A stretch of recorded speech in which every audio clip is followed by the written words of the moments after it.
I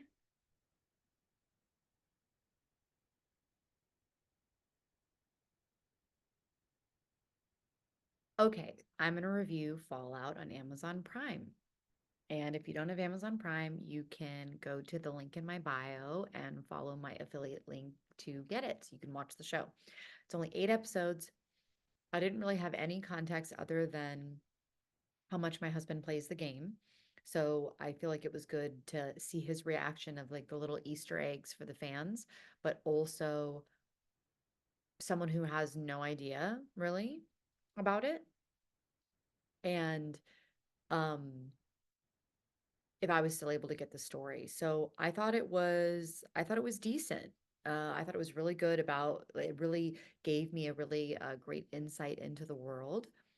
And I liked that naturally they had like an A, a B, a C story. I mean, all good writing does, but like naturally kind of set up in the series. But if you really look at it, it kind of became an A, B, C, D story because there was where they started to get intertwined throughout the season.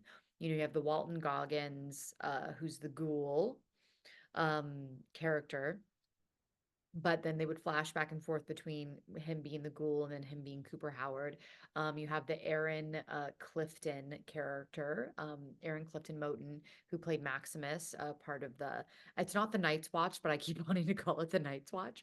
Um, Part of the weird religious cult thing that he's part of. And then Ella Purnell, um, who is the sister of Moises. I think you pronounce the name Moises Arias, Norm MacLean, Lucy McLean. They start off in the vault together. So there's like the vault, the person who's in like the religious cult sect, and then Walton Goggins, who's the ghoul who's like always in the wasteland, and they do intertwine.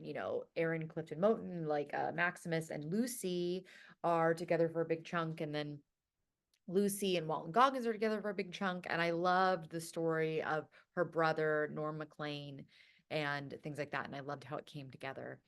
And as always, post-apocalyptic type things,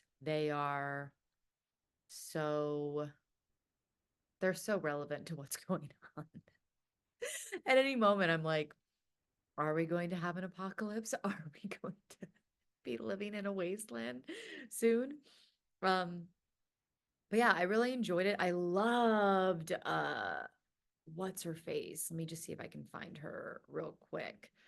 She was on um she's not popping up in one of the main things. That's annoying. She was like the main leader of the I was about to say Western Forces. That's Civil War. I'm getting myself confused. But she was in the most recent season of And Just Like That, the Sex and the City spinoff. I believe she's an Indian actress. She's really, really good. I really liked her character. Um, I feel like I'm not really giving I just enjoyed being in that world, and I didn't need to have played the game to be able to really understand it. And the only thing that took me out of it, to be completely honest, was Ella Purnell.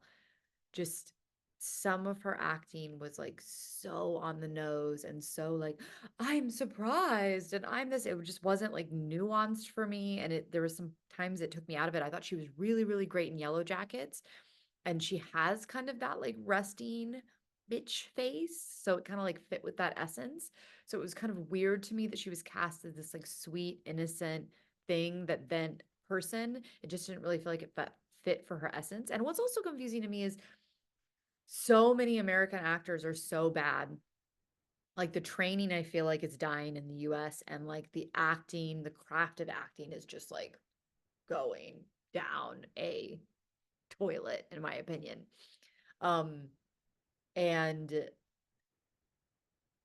but usually all of the British actors, in my opinion, are like the best. Um, so it's weird that she's British, and I was like, oh, but she started off as a child actor. Like I said, every actor, myself included, can act badly and has acted badly. Just blows my mind sometimes. When I see a series and I'm like, wow, is this really just about the person's name and not about their ability to do it?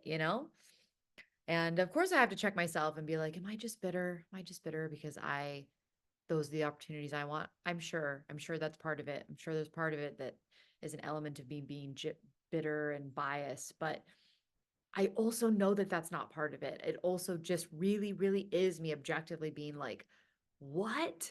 Like, because I just, I've trained as an actor and I continue to train as an actor, and I've also, trained as a director and cast things, and I just watch a lot of acting. I watch a lot of acting. I act a lot and I analyze it a lot. So I also know that that's not just it. I can usually tell when I'm just like, I'm bitter and it's just because I want to be in that show. Um, anyway, that's my thought.